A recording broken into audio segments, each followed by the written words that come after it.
الحمد للہ وحدہ الصلاة والسلام علی من لا نبی بعدہ اما بعد فاعوذ باللہ من الشیطان الرجیم بسم اللہ الرحمن الرحیم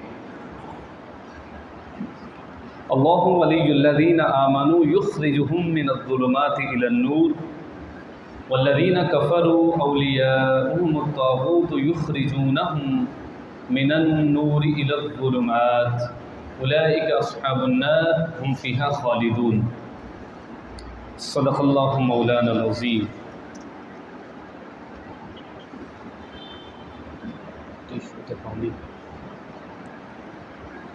ان اللہ وملائکتہ یصلون علی النبی یا ایہا الذین آمنوا صلوا علیہ وسلموا تسلیما۔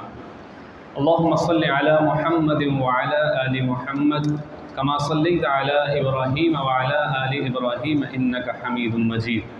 اللہم بارک علی محمد وعلی آل محمد کما بارکت علی ابراہیم وعلی آل ابراہیم انک حمید مجید۔ احباب ذی وقار، ذی الحج کی مناسبت سے آج کی گفتگو ہے حج بیت اللہ اور قربانی۔ یہ حضور نبی کریم صلی اللہ علیہ وآلہ وسلم کے جد امجد حضرت ابراہیم علیہ السلام کے ساتھ منسلک ہے، اور آپ باپ اور بیٹے کا اللہ کے گھر کو بنانا اور اس کو لوگوں کے لیے آباد کرنا، یہ آج کا جو حج ہے یہ سب کے سب حضرت ابراہیم علیہ السلام کی مرہون منت ہے کہ انہوں نے اثر نو اللہ تعالیٰ کے گھر کی تعمیر فرمائی، اور تعمیر فرمانے کے بعد اللہ سے پوچھا کہ اللہ اب میرا کیا کام ہے۔ تو میں آپ کو قرآن کی آیت کا جو مفہوم ہے وہ سمجھانا چاہتا ہوں، اور یہی سے بات کی ابتدا کرتا ہوں۔ جب حضرت ابراہیم علیہ السلام نے اللہ کے گھر کو بنایا نا، تو اللہ سے کہنے لگے یا اللہ میں نے آپ کے گھر کو آپ کے حکم کی تعمیل کرتے ہوئے اس کو بنا دیا، اب میرا کیا کام ہے؟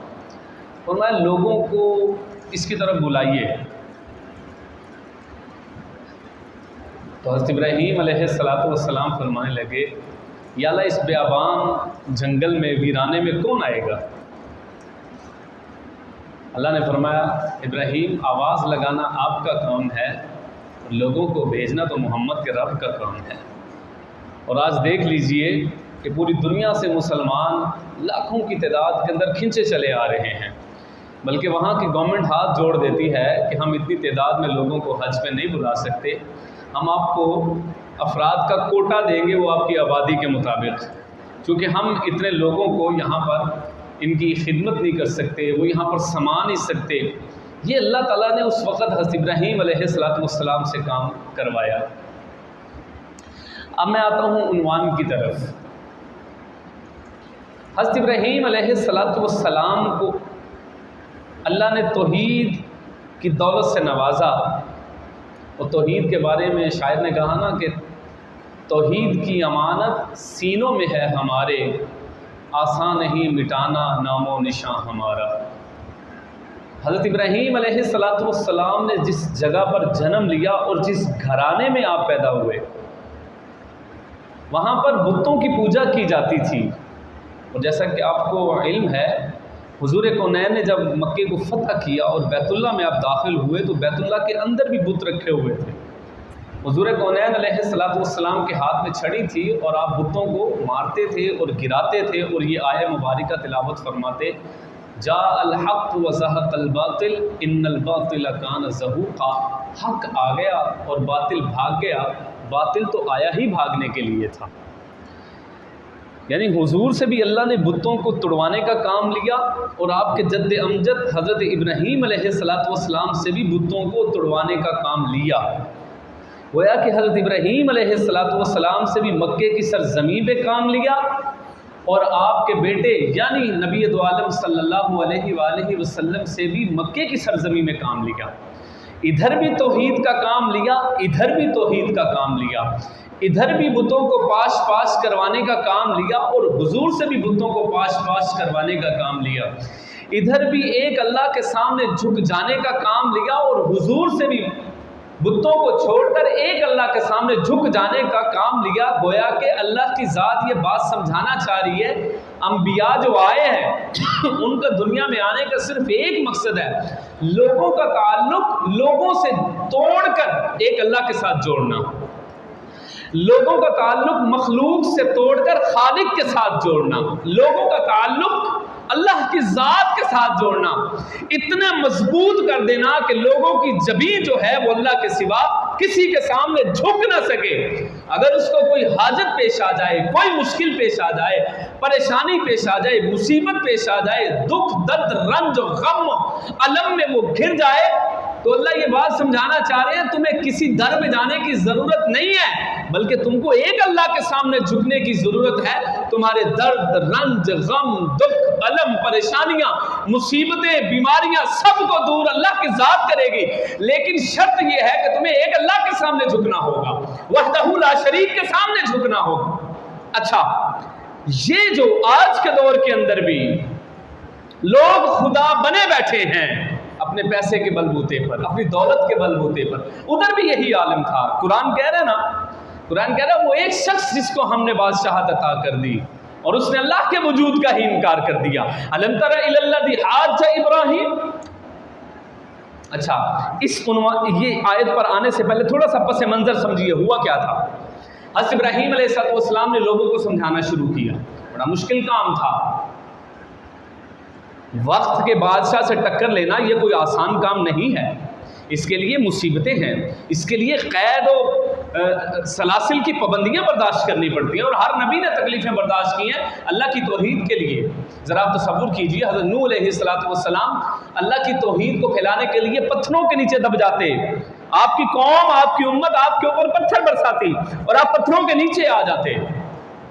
950 سال کی تبلیغ میں 85 یا 90 کے راؤنڈ اباؤٹ لوگوں نے اسلام قبول کیا, لیکن اتنی مارے کھانے کے باوجود پھر اللہ سے متوجہ ہو کر پوچھتے میرے اللہ میرا کیا کام ہے, میں نے کون سی آواز لگانی ہے. فرمایا جو پتھر کھانے سے پہلے تم نے توحید کی آواز کو بلند کیا تھا, پتھر کھانے کے بعد بھی تم نے توحید کی آواز کو ہی بلند کرنا ہے. ذرا دیکھیے تو ہی حضرت یحییٰ کو دیکھ لیجئے, حضرت زکریا کو دیکھ لیجئے, حضرت صالح کو دیکھ لیجئے, حضرت یوسف کی قید کو دیکھ لیجئے. آپ نے تو پریشانیاں ہی پریشانیاں اٹھائی ہیں. اور پھر آپ حضرت عیسیٰ علیہ السلام کی زندگی کو دیکھیں, اسحاق و یعقوب و یوسف کی زندگی کو دیکھیں. اسی طرح حضرت ابراہیم علیہ السلام کی زندگی پریشانیاں اور امتحانات میں گھری ہوئی ہے. پہلا امتحان کیا ہے؟ رب کی تلاش. دیکھ رہے ہیں کہ لوگ کوئی چاند کو پوج رہا ہے, کوئی سورج کو پوج رہا ہے, کوئی آگ کو پوج رہا ہے. آپ نے اپنے تخیلات کے گھوڑے دوڑائے اور اپنے فہم سے اور ادراک سے اللہ کی تلاش شروع کی. کہا جب لوگ ستاروں کی پوجا کر رہے, چاند کی روشنی زیادہ ہوئی, خیال چاند کی طرف گیا. جب سورج نکل آیا تو چاند سے خیال ہٹ کے سورج کی طرف گیا, لیکن جب سورج بھی غروب ہو گیا تو پھر خیال وہاں تک گیا جو ستاروں کو پیدا کرنے والا ہے, جو چاند کو پیدا کرنے والا ہے, وہ سورج کو پیدا کرنے والا ہے. خالق حقیقی کی معرفت تک پہنچ گئے. جب خالق حقیقی کی معرفت تک پہنچ گئے, اب دوسرا امتحان کیا تھا؟ لوگوں کو بھی ان چیزوں سے چھڑا کر اللہ کی طرف متوجہ کروانا. لیکن بڑا مشکل کام تھا. یہ اپنے آباء و اجداد کے روایات کو چھوڑنا, اپنی روایات کو چھوڑنا, اپنی معاشرت کو چھوڑنا, اپنی طرز کو چھوڑنا. آپ ذرا آج کے دور میں تصور کیجئے, اپنے بابیاں دی گلاں نو چھڑنا یا بابیاں دی جڑیاں روایات ہوندیاں نے یہ قرآن و سنت کے ساتھ ٹکرار ہی ہوتی ہیں. اپنے خاندان میں بغاوت کرنا کوئی آسان کام ہے؟ اپنی خاندانی روایات کو چھوڑنا کیا یہ کوئی آسان کام ہے؟ اپنی معاشرت سے ٹکر لینا یہ کوئی آسان کام ہے؟ اپنے قبیلے سے ٹکر لینا یہ کوئی آسان کام ہے؟ اپنی قوم سے ٹکرا جانا, ان کے نظریات کے ساتھ ٹکرا جانا یہ کوئی آسان کام ہے؟ یہ بڑا مشکل کام تھا. اور پھر یہ وہ کام تھا جس میں آپ کے ابا بھی شریک تھے, یہ وہ کام تھا جس میں آپ کے خاندان بھی شریک تھا. صرف محلے دار نہیں تھے, ایک شہر نہیں تھا, پوری آبادی تھی, وہ اس کام کے اندر مبتلا تھی. اور آپ نے لوگوں کو متوجہ کروانے کے لیے پھر چھوٹی چھوٹی باتوں سے کام نہیں لیا. آپ سمجھاتے رہے, لوگ نہیں سمجھے, آپ کو پتا تھا. اب یہاں پر ضرب کاری, ایک ایسی کاری ضرب لگانے کی ضرورت ہے جس سے ان کے دماغ ٹکرائیں اور یہ سوچنے پر مجبور ہوں. تو ہوا کیا؟ یہ سارے لوگ جو ہیں وہ ایک میلے کے لیے نکل گئے. اب تھوڑا تصور کر کے دیکھیے کہ ہندوستان میں اگر ہم رہ رہے ہوں اور وہاں پر سارے بتوں کے پجاری ہوں اور کوئی ہم میں سے کوئی اٹھے اور ان کے بھگوان کو توڑ دے اور بتوں کو توڑ دے, نتیجہ کیا نکلے گا؟ یہ تو موت ہے نا, نتیجہ تو موت ہوگی نا پھر. تو حضرت ابراہیم علیہ السلام نے بتوں کے پجاریوں کے درمیان میں یہ کام کیا. جب سارے نکل گئے نا تو آپ نے ایک تیسا لیا, کلہاڑا لیا, آج کی زبان میں سمجھ لیجئے, اور سارے بتوں کو توڑنا شروع کر دیا. ان کے مندروں کے اندر جا کے بتوں کو توڑنا شروع کر دیا. جب بتوں کو توڑنا شروع کر دیا تو ایک کو چھوڑ دیا. آپ کی طبیعت کے اندر لطافت تھی, ظرافت تھی, اس سے مزاح تھا, مذاق کے اندر بات کو سمجھا دیا. وہ مذاق کیا تھا؟ کلہاڑا بڑے بت کے سامنے رکھ دیا. جب وہ لوگ آئے تو پریشان دیکھے, ہکے بکے رہ گئے, یہ کیا ہے؟ یہ ہمارے خداؤں کے اوپر کس نے وار کر دیا؟ یہ ہمارے جو خدا ہیں جن کے سامنے ہم اپنی حاجات اور مشکلات اور پریشانیاں اور ہر کچھ رکھتے ہیں, یہ آج ان کے ساتھ کس نے کیا؟ کہنے لگا ہاں سب کا خیال گیا وہ نوجوان کی طرف گیا. وہی ہمیں کہتا تھا کہ یہ بت کچھ نہیں کر سکتے, وہی ہمیں کہتا تھا یہ بت اولاد نہیں دے سکتے, وہی ہمیں کہتا تھا یہ بت رزق نہیں دے سکتے, وہی ہمیں سمجھاتا تھا کہ حاجت روا مشکل کشا ایک خدا ہے, یہ بت نہیں ہے. سب کی توجہ کا مرکز کون بنے؟ جناب حضرت ابراہیم علیہ السلام. اور ایک موحد تھے. اور توحید کی آواز یاد رکھیے گا, چاہے ایک فرد کی ہو, توحید کی آواز توانا ہوا کرتی ہے. موحد کی آواز کے اندر ایک طاقت ہوتی ہے, خودی کا سر نہا لا الہ الا اللہ, خودی ہے تیغ فساں لا الہ الا اللہ. یہ دور اپنے براہیم کی تلاش میں ہے, صنم کدا ہے جہاں لا الہ الا اللہ. اگرچہ بت ہیں جماعت کی آستینوں میں, مجھے حکم اذاں لا الہ الا اللہ. بات تو لا الہ الا اللہ کی ہے. ایسی کاری ضرب لگائی نا جب لا الہ الا اللہ کی, کہ اللہ کے سوا کچھ نہیں کوئی کر سکتا. اب ایک ڈائلوگ ہوتا ہے کس کے ساتھ؟ جس کے بارے میں قرآن نے ارشاد فرمایا, الم تر الی الذی حاج ابراہیم فی ربہ ان آتاہ اللہ الملک. جس کو اللہ نے بادشاہت عطا کی تھی, اس نے کہا ابراہیم اسی ایڈے بھی بال نہیں ہے کہ سانو سمجھ نہ ہوئے کہ توڑیا کنے میں, اے تو کچھ کر ہی نہیں سکتا. کہ بس یہی بات تو تمہیں سمجھانا چاہتا ہوں کہ جب اس نے کچھ نہیں کیا تو یہ تمہاری حاجتوں کو کس طرح پورا کر سکتا ہے. مجھے بھی پتا ہے کہ اس بت نے چھوٹے بتوں کو نہیں توڑا, لیکن تمہارے ذہنوں کے اندر یہ بات بٹھانا چاہتا ہوں, جب چھوٹے بتوں کو توڑنے والا یہ بڑا نہیں ہو سکتا تو اس بڑے بت کو بھی نوازنے والا کوئی نہیں ہے. یہ تو خالی ہے, یہ تمہیں کچھ نہیں نواز سکتا. یہی ایک کاری ضرب تھی جو حضرت ابراہیم نے ان لوگوں کے ذہنوں پر جب لگائی نا تو ذہنوں نے سوچنے پر مجبور کیا, ہاں ابراہیم کہتا تو صحیح ہے, یہ کچھ نہیں کر سکتے. چڑھاوے ہم چڑھاتے ہیں. اللہ قرآن میں کہتے ہیں نا کہ یہ تو اتنا بھی نہیں کر سکتے کہ ان کے سامنے رکھے ہوئے کھانے میں سے ایک مکھی, ایک ذرہ, یعنی آج کی زبان میں سمجھانا چاہوں ایک چاول کا دانہ بھی اڑا کے لے جائیے تو وہ واپس نہیں منگوا سکتے. یہ اولادیں کہاں سے دے سکتے ہیں, یہ حاجتیں کہاں سے پوری کر سکتے ہیں. یہاں پر قرآن کی 25 پارے کی آیت کوٹ کرنا چاہوں گا, یَهَبُ لِمَن یَشَاءُ إِنَاثًا وَيَهَبُ لِمَن یَشَاءُ الذُّکُورَ أَوْ يُزَوِّجُهُمْ ذُکْرَانًا وَإِنَاثًا وَيَجْعَلُ مَن یَشَاءُ عَقِیمًا. اللہ کہتے ہیں میں جسے چاہتا ہوں بیٹے دیتا ہوں, میں جسے چاہتا ہوں بیٹیاں دیتا ہوں, میں جسے چاہتا ہوں بیٹے بیٹیاں دونوں دیتا ہوں, میں جسے چاہتا ہوں کچھ بھی نہیں دیتا. اللہ تو ہر چیز پر قادر ہے. حضرت ابراہیم علیہ السلام جب کاری ضرب لگائی نا, لوگ سوچنے پر مجبور ہوئے, ایک دم کے لیے مبہوت ہو گئے سارے. یہ ابراہیم تو صحیح کہہ رہا ہے, لیکن پھر درمیان میں آڑے کیا آئی, وہ ابے دیاں گلاں, دادا کی باتیں, معاشرہ سامنے درمیان میں آ گیا, پرانے نظریات سامنے آ گئے, آباء و اجداد سامنے آ گئے. اللہ نے قرآن میں کہا ہے نا کہ اگرچہ تمہارے آباء و اجداد کچھ عقل بھی نہ رکھتے ہو پھر بھی ان کی پیروی کرو گے. تم کیوں نہیں قرآن کی پیروی کرتے, تم کیوں نہیں اللہ کی بات کو مانتے. تو ہمارے آباء و اجداد کے نظریات اللہ کے قرآن کے سامنے کچھ نہیں ہے, ہماری معاشرت کچھ نہیں ہے, ہماری طرز بودباش کچھ نہیں ہے, ہماری ثقافت کچھ نہیں ہے, ہمارے بڑوں کے نظریات قرآن کے سامنے کچھ نہیں ہے, کوئی اہمیت نہیں رکھتے. ابراہیم علیہ السلام نے جب کاری ضرب لگائی نا, لوگ ہل گئے. اب فوراً یہ شخص سامنے آیا جس کو نمرود کہا گیا. اللہ کہتے ہیں ان آتاہ اللہ الملک, جس کو ہم نے بادشاہت عطا کی تھی وہی ہم سے بھی پھر گیا. ہم نے بادشاہت دی, وہ ہمارے خلاف بغاوت کے لیے کھڑا ہو گیا, ہمارے خلاف اپنے آپ کو رب کہنے لگا. اس کے دربار میں آنے والوں کو حکم تھا کہ وہ سب سے پہلے نمرود کو سجدہ کریں گے, سجدہ کرواتا تھا. لیکن ابراہیم علیہ السلام نے فرمایا یہ سر تو صرف اللہ کے سامنے جھکے گا، اللہ کے سوا کسی کے سامنے نہیں جھکے گا۔ آپ بھی اپنے سر کو صرف اللہ کے سامنے جھکائیں۔ زندگی اور موت کا مالک کون ہے؟ کوئی موت نہیں دے سکتا، کوئی آپ کو زندگی کا ایک لمحہ بھی، آپ کی لکھی ہوئی عمر سے زیادہ ایک لمحہ بھی نہیں دے سکتا۔ زندگی اور موت اللہ کے ہاتھ میں ہے۔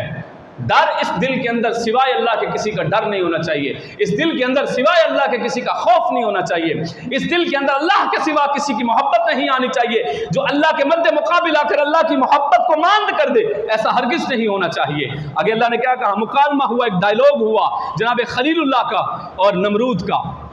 سنیے قرآن کیا کہتا ہے۔ اذ قال ابراہیم ربی الذی یحیی و یمیت، انہوں نے کہا ذرا اپنے رب کا تعارف کرواؤ، کون ہے تمہارا رب؟ تم جو ہمیں کہتے ہو کہ ایک رب کی طرف آؤ، ایک رب کی طرف آؤ، اس رب کا کچھ تعارف تو کرواؤ۔ اب حضرت ابراہیم علیہ السلام نے ایک ایسی کاری ضرب لگائی، لیکن اس نے اس کا ایک ہیلا اور بہانہ کر کے کیسے لوگوں کو مطمئن کرنے کی ناکام کوشش کی۔ اذ قال ابراہیم ربی الذی یحیی و یمیت، حضرت ابراہیم نے کہا میرا اللہ وہ ہے۔ اذ قال ابراہیم ربی الذی، مجھے پالنے والا کون ہے؟ کیونکہ اس کا دعویٰ تھا کہ میں بھی رب ہوں۔ میں نے کہا تو رب نہیں ہے، تو اللہ کی ایک مخلوق ہے، تجھے اللہ نے بادشاہت ضرور عطا کی ہے، طاقت ضرور عطا کی ہے، پاور ضرور عطا کی ہے، لیکن تو بادشاہ نہیں ہے۔ آج یہی پیغام میں دنیا کے بادشاہوں کو دیتا ہوں، ملک پاکستان کے اوپر حکومت کرنے والوں کو دیتا ہوں، تم رب نہیں ہو، تم بادشاہ ہمیشہ کے لیے نہیں رہو گے۔ نمرود نہ رہا، فرعون نہ رہا، حامان نہ رہا، قارون نہ رہا، یہ تو کچھ بھی نہیں ہے۔ گدھا کو بادشاہ یا بادشاہوں کو گدھا کر دے، میرے مالک تو جب چاہے کسی کو کیا سے کیا کر دے۔ اللہ بادشاہوں کو اٹھاتا ہے، پابند سلاسل کر دیتا ہے، پابند سلاسل کو اٹھا کر مسند پر بٹھا دیتا ہے، یہ تو اللہ کے کام ہے۔ قرآن نے کہا اذ قال ابراہیم اپنے رب کا تعارف کروائیے، ربی الذی یحیی و یمیت، میرا رب وہ ہے جو زندگی اور موت دیتا ہے۔ اس نے کہا یہ کون سا مشکل کام ہے، میں بھی کر سکتا ہوں۔ بھئی کیسے کر سکتے ہو تم؟ زندگی اور موت تو اللہ دیتا ہے۔ اس نے سزائے موت کے قیدی کو پکڑا اور اس کو آزاد کر دیا، اور آزاد جاتے ہوئے بندے کو پکڑ کے اس کا سر کو قلم کر دیا، کہا دیکھو جو زندہ پھر رہا تھا اس کو میں نے مار دیا، جس کے لیے موت کا فیصلہ ہو چکا تھا اس کو میں نے آزاد کر دیا۔ ابراہیم علیہ السلام نے کہا جھوٹ بول رہا ہے، تیری بات جھوٹ ہے، یہ ہیلا ہے۔ اچھا، قال ابراہیم، اب یہ جو فائنل بات کی نا حضرت ابراہیم علیہ السلام نے، تو فبہت الذی کفر، وہ مبہوت ہو گیا، ہکا بکا رہ گیا، کوئی جواب نہ دے سکا۔ کیا بات کی ابراہیم نے؟ سنیے گا۔ قال ابراہیم فإن اللہ یأتی بالشمس من المشرق فأتی بها من المغرب فبہت الذی کفر، میرا رب وہ ہے جو سورج کو مشرق سے نکالتا ہے، مغرب میں غروب کرتا ہے، تو اگر رب ہے تو سورج کو مغرب سے نکال کر دکھا، وہ ایسا ہرگز نہ کر سکا۔ اچھا، اب اس نے کہا جب اس کے پاس کوئی جواب نہ رہا، اس نے کہا یہ گستاخ ہے، اس نے ہمارے معبودوں کو قتل کیا ہے، اس نے ہمارے بتوں کو گرایا ہے، لہٰذا اس کی سزا میں سناتا ہوں کہ سزائے موت ہے۔ کیا کیا جائے؟ اس کو جلا دیا جائے اور عبرت کا نشان بنا دیا جائے۔ آگ کیوں جلائی؟ ویسے بھی تو قتل کر سکتے تھے، لمحہ بھر کے لیے سر کو تن سے جدا کر سکتے تھے، لیکن وہ یہ چاہ رہے تھے کہ ابراہیم کو ایسی سزا دی جائے کہ لوگوں کے لیے عبرت کا نشان بنے۔ پوری فوج کو لگا دیا لکڑیاں اکٹھی کرنے کے لیے، عوام الناس کو لگا دیا لکڑیاں اکٹھی کرنے کے لیے، لکڑیاں اکٹھی کی جا رہی ہیں، کئی دن تک لکڑیوں کو چنتے رہے، اکٹھا کرتے رہے، اور جب فلک بوس ہو گئی اور آسمان کو چھونے لگی تو کیا کیا؟ آگ کو جلایا اور اتنا جلایا کہ اوپر سے گزرتے ہوئے پرندے بھی جل کے نیچے گر جاتے تھے۔ لیکن کیا کروں، یہاں پر توحید کی امانت سینوں میں ہے ہمارے، آسان نہیں مٹانا نام و نشان ہمارا۔ اس کو یہ تھا کہ ابراہیم کے پاؤں لڑکھڑا جائیں گے؟ نہیں، جس کے سینے کے اندر توحید کی امانت ہوتی ہے اس کے قدم پھر لڑکھڑاتے نہیں ہیں، ان کے چہروں پر پھر خوف کے آثار نظر نہیں آتے، کیونکہ توحید، میری بات یاد رکھیے، جس کا جتنا چھوٹا رب ہوگا اس کی اتنی چھوٹی سوچ ہوگی، جس کا رب جتنا بڑا ہوگا اس کی سوچ بھی اتنی بڑی ہوگی، اس کا ارادہ بھی اتنا بڑا ہوگا، خوف و خطر اس کے قریب نہیں آئے گا۔ مومن کا رب بڑا ہے، مومن کی سوچ بھی بڑی ہے، مومن کا رب بھی بڑا ہے، مومن کے دل کے اندر اللہ بستا ہے۔ یہ جو اپنے خداؤں کو اپنی پاکٹ میں لیے پھرتے ہیں، یہ جو 20 روپے کا خدا لے کر اپنے پاکٹ میں ڈال لیتے ہیں، اسی کو سامنے رکھ کے اسی کے سامنے جناب علی بیٹھ کے اولادیں مانگنا شروع ہو جاتے ہیں. ایسے تھوڑی. رب وہ ہوتا ہے جو بنانے والا ہوتا ہے، خدا وہ ہوتا ہے جو پیدا کرنے والا ہوتا ہے. جس کو ہاتھوں سے بنایا جائے وہ رب نہیں ہوتا، وہ خدا نہیں ہوتا. یہی تو ابراہیم علیہ السلام سمجھاتے رہے، اور یہی نبی دو عالم بھی سمجھاتے رہے. جاء الحق وزهق الباطل ان الباطل کان زہوقا کی آیت، جب حضور کونین بتوں کو گرا رہے تھے اور ساتھ یہ نعرہ بھی لگا رہے تھے، خودی کا سر نہاں لا الہ الا اللہ، خودی ہے تیرے فساں لا الہ الا اللہ. اگرچہ بت ہیں جماعت کی آستینوں میں، مجھے ہے حکم اذاں لا الہ الا اللہ. یہ دور اپنے براہیم کی تلاش میں ہے، صنم کدا ہے جہاں لا الہ الا اللہ. یہ ایک مماثلت تھی جو حضرت ابراہیم علیہ السلام اور سرکار دو عالم صلی اللہ علیہ وسلم کے درمیان ہو بہو موجود تھی. وہاں پر بھی آزمائشیں ہیں، یہاں پر بھی آزمائشیں ہیں. جب حضرت ابراہیم علیہ السلام کو آگ میں پھینکا گیا نا، اب یہاں پر اقبال رحمۃ اللہ علیہ تڑپے ہیں، اور جو 2 مصرے کہے ایسے تھا جیسے پورے واقعے کی تشریح یہاں پر پورے واقعے کو بیان کر دیا ہے. اس کو اردو میں کہتے ہیں تلمیح کہتے ہیں، ایک پورے واقعے کی طرف اشارہ کر دینا. بے خطر کود پڑا آتش نمرود میں عشق، بے خطر کود پڑا آتش نمرود میں عشق، عقل ہے محو تماشائے لب بام ابھی. عقل 2 طرح کی ہوتی ہے. ایک عقل وہ ہوتی ہے جو عشق کے ساتھ منسلک ہوتی ہے، ایک عقل وہ ہوتی ہے جو دنیاوی چیزوں کے ساتھ منسلک ہوتی ہے، دنیاوی محبت کے ساتھ منسلک ہوتی ہے. وہ عقل کٹ مرنے کے لیے تیار نہیں کرتی، لیکن جس پر عشق کا رنگ چڑھ جاتا ہے، جس عقل پر وہ عقل مغلوب ہو جائے اور عشق غالب آ جائے، اس کے بارے میں اقبال نے کہا بے خطر کود پڑا آتش نمرود میں عشق، عقل ہے محو تماشائے لب بام ابھی.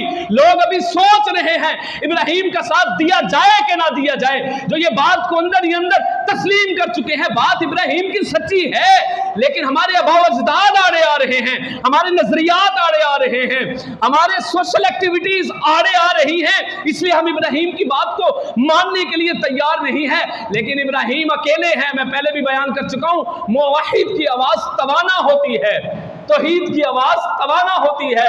جس کے سینے کے اندر توحید ہوتی ہے، توحید کی امانت، انہوں نے ابراہیم کو مٹانا چاہا، لیکن شاعر کہہ رہے توحید کی امانت سینوں میں ہے ہمارے، آسان نہیں مٹانا نام و نشان ہمارا. انہوں نے ایڑی چوٹی کا زور لگا دیا کہ جناب ابراہیم کو ختم کر دیا جائے، تاکہ ابراہیم کو ختم کرنے کے ساتھ ساتھ ان کے نظریات بھی ختم ہو جائے، میری بادشاہت کو نقصان نہ پہنچے، میری ملک کو نقصان نہ پہنچے، میرے عہدے کو نقصان نہ پہنچے. لیکن بات یاد رکھیے، جو سچے نظریات ہوتے ہیں انسان دنیا سے رخصت ہو جاتے ہیں، لیکن نظریات رخصت نہیں ہوتے. انسان مر جاتے ہیں لیکن سچے نظریات نہیں مرتے. انسان دنیا سے چلے جاتے ہیں لیکن جو سوچے، جو نقش وہ رقم کر جاتے ہیں لوگوں کے دلوں کے اور اذہان کے اوپر، قلوب کے اوپر، وہ کبھی ختم نہیں ہوتے. یہ وہی توحید کے الفاظ تھے جو ابراہیم علیہ السلام بت قدوں کے درمیان رقم کر کے آئے لوگوں کے سینوں کے اندر، اور لوگوں کا تعلق بتوں سے توڑ کر ایک خدائے واحد کے ساتھ جوڑ دیا.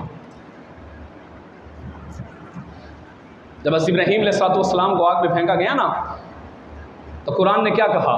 قرآن نے کہا قُلْنَا يَا نَارُ كُونِي بَرْدًا وَسَلَامًا عَلَىٰ ابراہیم. اب میں آپ کو زمین سے لے کے آگ تک کا سفر کروانا چاہتا ہوں. کتنا سفر ہو سکتا ہے؟ ایک منجنیق کے ذریعے پھینکا گیا ہے. کتنے فٹ کا سفر ہو سکتا ہے؟ کتنے گز کا سفر ہو سکتا ہے؟ لیکن یہاں پر جبریل ہیں. ایک آسمان کی مسافت زمین سے آسمان تک 500 سال کی مسافت ہے. اللہ نے جناب جبریل کو بھیجا. جبریل ابھی آپ ان کے لیے آ رہے ہیں، آپ کی دوڑیں لگ رہی ہیں. ایک وقت آئے گا کہ طائف کے بازار میں انہی کے روح رواں اور انہی کی دعا جناب محمد مصطفیٰ کے لیے بھی آپ کو جانا پڑے گا. ادھر بھی آزمائش ہوگی، ادھر بھی آزمائش ہوگی. وہاں پر بھی آپ جائیں گے، یہاں پر بھی آپ جائیں گے. چونکہ وہاں پر خلیل اللہ کی بات ہے، یہاں پر حبیب اللہ کی بات ہوگی. یہاں پر بھی بتوں کو پاش کرنے والے ہیں، یہاں پر بھی بتوں کو پاش کرنے والے ہوں گے. ابھی وہ میں ایک منظر نامہ آپ کے سامنے پیش کرنے لگا. وہ سفر جو منجنیق سے لے کر آگ تک کا سفر ہے.